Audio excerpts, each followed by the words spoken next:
Hello friends, मैं सुमित अग्रवाल निगम बैठ channel में आप लोगों का स्वागत करता हूं। हम लोग इंडियन एविडेंस एक्ट में रेलिवेंट फैक्ट कर रहे थे। इसमें हम लोगों ने अभी तक सेक्शन 6 जो रेस्ट जस्टिस की बात करता है वो पढ़ा था। सेक्शन 7 जो कॉज इफेक्ट ओकेजन अपॉर्चुनिटी और स्टेट ऑफ थिंग्स की बात करता है वो करा था। जब हम सेक्शन 7 कर रहे थे तो उसमें हमने कुछ केस लॉस करे थे, जिसमें से एक केस था हमारा Santosh Kumar Singh versus NCT of Delhi 2010 supreme court का। इस केस का थोड़ा सा रेफरेंस आज हम यहाँ पर भी लेंगे। आज हम लोग इंडियन एविडेंस एक्ट में सेक्शन 8 को करने जा रहे हैं। सेक्शन 8 मेनली 3 चीजों के बारे में बात करता है: मोटिव, प्रिपरेशन और कंडक्ट। सेक्शन 8 का जो फर्स्ट पैरा है वो बताता है कि एनी फैक्ट विच शोज और कॉन्स्टिट्यूट्स द मोटिव और प्रिपरेशन इज रेलिवेंट। तो द मोटिव और preparation is not relevant in itself. Motive और प्रिपरेशन रेलिवेंट नहीं है, बल्कि रादर वो फैक्ट्स जो मोटिव और प्रिपरेशन को कॉन्स्टिट्यूट कर रहे हैं वो रेलिवेंट है। The facts which constitutes the preparation और मोटिव आर रेलिवेंट। तो जो फर्स्ट पैरा है वो क्या कहता है? एनी फैक्ट विच शोज और कॉन्स्टिट्यूट्स मोटिव और preparation for the relevant fact और fact in issue are relevant. तो फर्स्ट पैराग्राफ क्लियर हो गया। अब एक इलस्ट्रेशन लेते हैं कि ए ने बी का मर्डर कर दिया। उससे एक दिन पहले दोनों के बीच में झगड़ा हुआ था। झगड़ा हुआ दोनों के बीच में, तो मोटिव यहां पर आया रिवेंज का, और उस रिवेंज की वजह से ए ने बी का मर्डर कर दिया।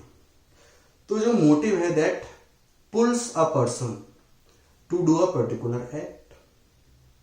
मोटिव इज एन ऑब्जेक्ट और a goal, and to achieve that goal the person does a particular act.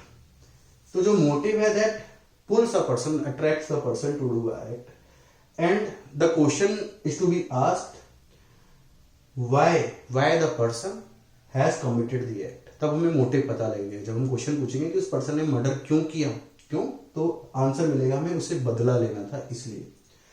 तो कॉज क्या है? कॉज है पुश फैक्टर। कॉज पुश करता है पर्सन को, और कॉज जानने के लिए भी हम क्वेश्चन पूछते हैं व्हाई, तो हमें आंसर मिलता है उन दोनों के बीच में झगड़ा हुआ था। और cause helps in the creation of the motive.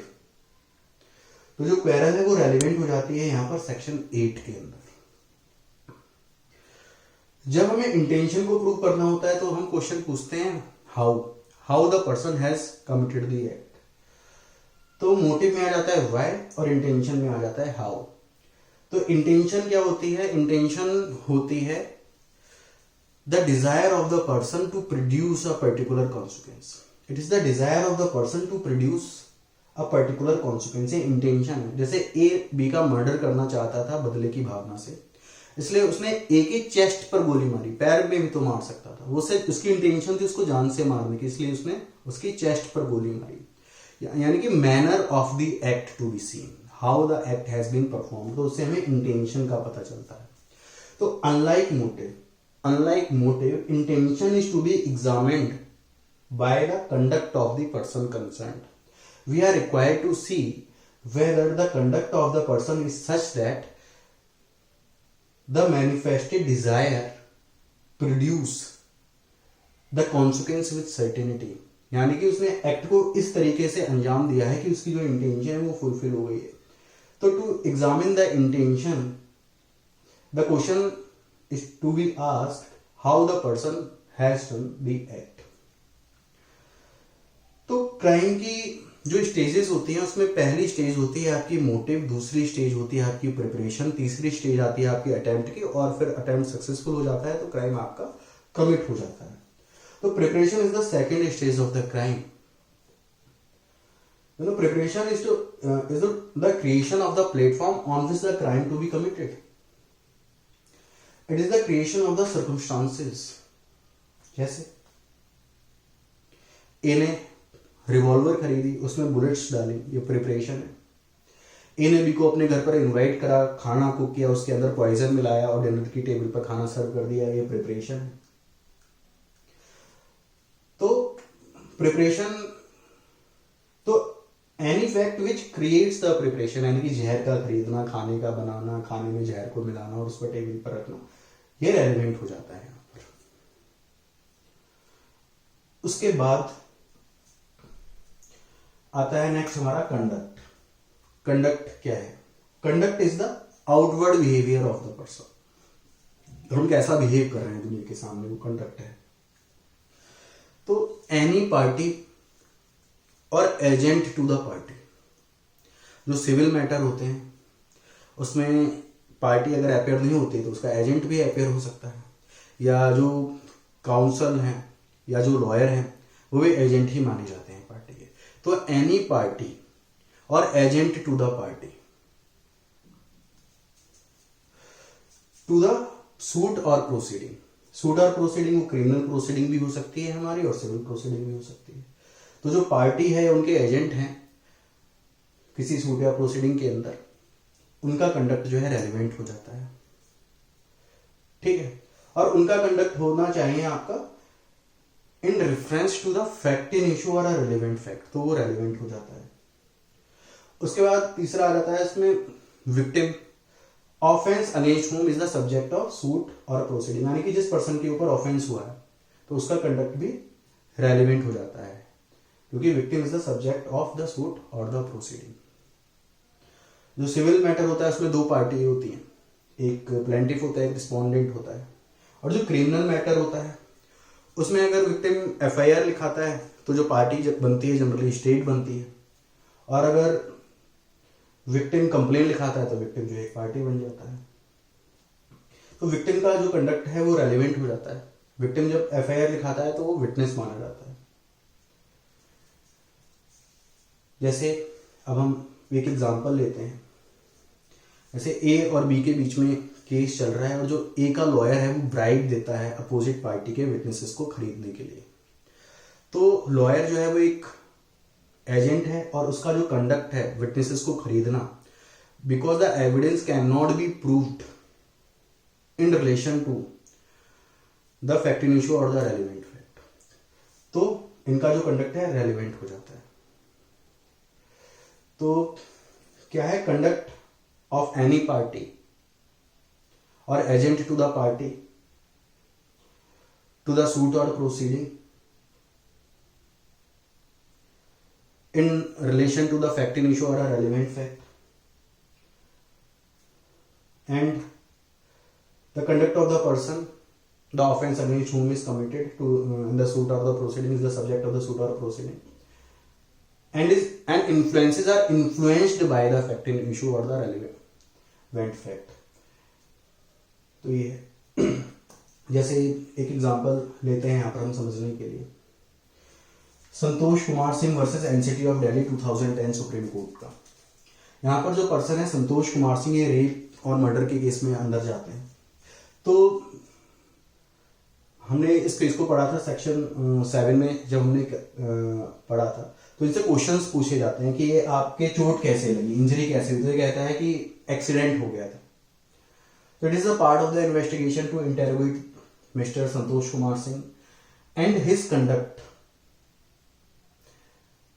is in reference to the fact in issue or the relevant fact, and he was misleading in reference to the fact in issue or the relevant fact, and he was trying to influence them. तो इसका conduct था fact in issue से influenced था। Fact in issue क्या था कि उसने उस लड़की का मर्डर किया है, इसलिए ये झूठ बोल रहा था, और ये झूठ बोल करके क्या करना चाहता था, फैक्ट इन इशू और रेलिवेंट फैक्ट को इन्फ्लुएंस करना चाहता था। तो इसका कंडक्ट इन्फ्लुएंस था फैक्ट इन इशू से, और ये रेलिवेंट फैक्ट्स को इन्फ्लुएंस करना चाहता था।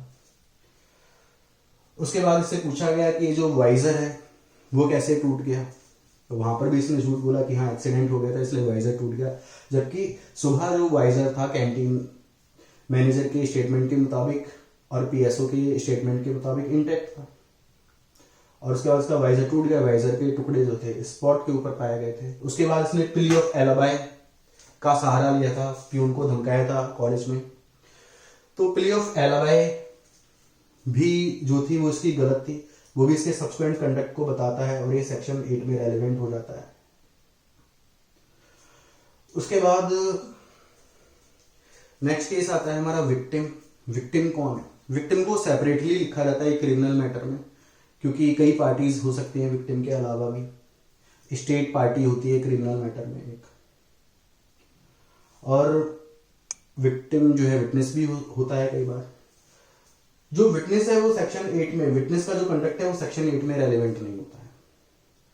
जैसे एक एग्जांपल ले लेते हैं हम यहां पर,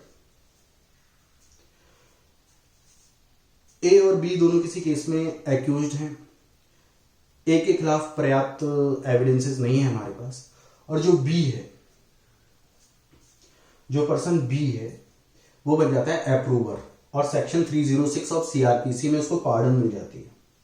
जब उसको पार्डन ग्रांट हो जाती है तब वो पार्टी टू द सूट नहीं रह गया, और जो पार्टी टू द सूट नहीं रह गया तो ना तो वो पार्टी टू द सूट है, ना वो एजेंट टू द पार्टी है, ठीक है, ना ही वो एक्यूज्ड है, ना ही वो कोई पार्टी, ना ही वो विक्टिम है। तो उसकी स्टेटमेंट जो है रेलिवेंट नहीं रहेगी सेक्शन, उसका जो कंडक्ट है वो रेलिवेंट नहीं रहेगा सेक्शन 8 में, ठीक है। अब थोड़ा और आगे बढ़ते हैं, नेक्स्ट एग्जांपल लेते हैं। ए बी के मर्डर के केस में ए के ऊपर ट्रायल चल रहा है। जब कोर्ट में हियरिंग चल रही है तो कोर्ट में आगे 3 लोग बैठे होते हैं। ए उन तीनों को मार देना चाहता है, एकदम से एक्साइट हो जाता है और मार देना चाहता है उन तीनों को। तो उन तीनों को जो मारने का कंडक्ट है ए के द्वारा, that is not related to that proceeding or suit, that is not in reference to that suit or proceeding, number 1, that is it is not related to the fact in issue or relevant fact, and it does not influence the fact in issue or a relevant fact or not influenced by the fact in issue or a relevant fact। तो ये जो है conduct a का यहां पर relevant नहीं होगा, ठीक है। उसके बाद नेक्स्ट एग्जांपल लेते हैं। ए ने अपनी वाइफ को जला करके मार दिया, उसके बाद पुलिस आती है, पुलिस उसकी बॉडी का, वाइफ की बॉडी का पोस्टमार्टम करना चाहती है। ए पुलिस वालों से लड़ झगड़ बैठता है और पोस्टमार्टम नहीं करवाना चाहता है ताकि कॉज ऑफ डेथ ना पता चले या और भी जो रीजन है वो सारी चीजें ना पता चले। रेलिवेंट फैक्ट और फैक्ट इन इश्यू को इन्फ्लुएंस करना चाहता है अपने कंडक्ट से, रेलिवेंट हो गया। उसके बाद एक और एग्जांपल लेते हैं हम यहां पर। ए ने बी का मर्डर करके उसको अपने ग्राउंड में दफना दिया है घर के पीछे। उसके बाद पुलिस आती है और वो ग्राउंड को खोदना चाहती है, देखना चाहती है क्या बी की बॉडी को यहां पर दफनाया गया है, और ए जो है पुलिस को रोक रहा है ऐसा करने से। तो ये उसका जो कंडक्ट है दैट इज इन्फ्लुएंस्ड बाय और influencing the fact in issue और रेलेवेंट फैक्ट, तो ये यहां पर रेलेवेंट हो जाता है। एक एग्जांपल और लेते हैं, चलिए यहां पर एक छोटा सा, एक जगह एक क्राइम हुआ है, उस जगह पर ए ने बी का मर्डर कर दिया है। पुलिस आती है इन्वेस्टिगेट करने के लिए, ए का एड्रेस लेती है, ए के घर जाती है, ए फरार हो जाता है। ए फरार हो जाता है, ए एब्सकॉन्ड हो जाता है, तो क्या ये इन्वेस्टिगेशन की जो प्रोसीडिंग्स है उनको बाधित करना चाहता है, इंटेरोगेशन को अवॉइड करना चाहता है, और इंटेरोगेशन को अवॉइड करने के द्वारा वो क्या कर रहा है, he is influencing the fact in issue और अ रेलिवेंट फैक्ट। जो एब्सकॉन्डिंग का जो कंडक्ट है वो रेलिवेंट हो जाता है यहां पर सेक्शन 8 में, ठीक है। अभी थोड़ा सा और एक एग्जांपल लेते हैं डिस्कवरी स्टेटमेंट का।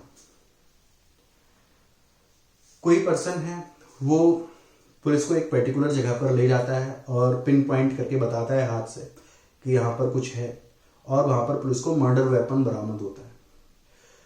तो जो डिस्कवरी स्टेटमेंट है, यानी कि जो उसने बताया कि यहाँ पर आप आइए, यहाँ पर जो है मर्डर वेपन है, और उनको मर्डर वेपन मिल गया, तो ये जो स्टेटमेंट है ये तो सेक्शन 27 में रेलिवेंट होगी। लेकिन जो कंडक्ट है पुलिस की हेल्प करने का यहाँ पर, और पिन पॉइंट करने का हाथ से कि यहाँ पर मर्डर वेपन है, तो ये रेलिवेंट हो जाता है। एक और एग्जांपल लेते हैं, सेक्शन 161 के अंदर, सेक्शन 161 ऑफ सीआरपीसी के अंदर जो एक्यूज्ड है या जो विक्टिम है उसकी स्टेटमेंट रिकॉर्ड करी जाती है। अब उसकी स्टेटमेंट रिकॉर्ड करी जाती है in reference to fact in issue और रेलेवेंट फैक्ट। तो ये जो कंटेंट्स ऑफ स्टेटमेंट्स हैं वो रेलेवेंट नहीं होंगे सेक्शन 8 के अंदर, कंटेंट्स नहीं होते relevant, but the conduct of giving the statements is relevant under section 8। तो ये कहना चाह रहा है। तो अभी तक हमने क्या कर लिया, हमने मोटिव, प्रिपरेशन और कंडक्ट में हमने कहा any fact which shows or constitutes the motive or preparation for the fact in issue or a relevant fact is relevant, and the conduct of any party or agent to the party to a suit or a proceeding or with reference to the fact in issue or a relevant fact or the person offense against whom is the subject of the suit or proceeding is relevant if it influence or influenced by the fact in issue or a relevant fact. तो ये तीनों चीजें हो गई यहाँ पर clear. उसके बाद इसकी एक्सप्लेनेशन 1 आती है। एक्सप्लेनेशन 1 बात करती है the conduct and the statement by the same person. तो यहां पर ये कहता है कि when the statement is explaining the conduct then it is relevant. अभी हमने जब सेक्शन 161 का एग्जांपल लिया था तो हमने देखा था जो कंटेंट्स है वो रेलिवेंट नहीं होते, बल्कि the conduct of giving the statement is relevant वो होता है। जैसे ए ने बी को लूट लिया, ए रॉब्ड बी, और बी बोल रहा है कि मैं लूट गया, मैं बर्बाद हो गया, तो उसका कंडक्ट रेलिवेंट है। जो स्टेटमेंट वो दे रहा है वो रेलिवेंट नहीं है। वो स्टेटमेंट किसी और सेक्शन में रेलिवेंट हो सकती है जाकर के, लेकिन यहां पर सेक्शन 8 में रेलिवेंट नहीं है।